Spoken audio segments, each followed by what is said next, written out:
New for you at 4, it was a chaotic scene at a Meridian High School earlier this week when a car caught fire on school grounds. According to Meridian Fire Chief John Overton, this happened Monday afternoon. You can see it here, pretty dramatic.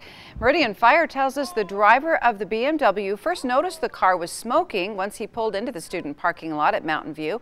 The driver, Usman Tazlavov, then drove his car into open space to prevent other vehicles from catching fire. Officials aren't yet sure what caused all of this, but they say before the incident, the driver had had his oil changed, and the technician notified him that his oil tank had a leak.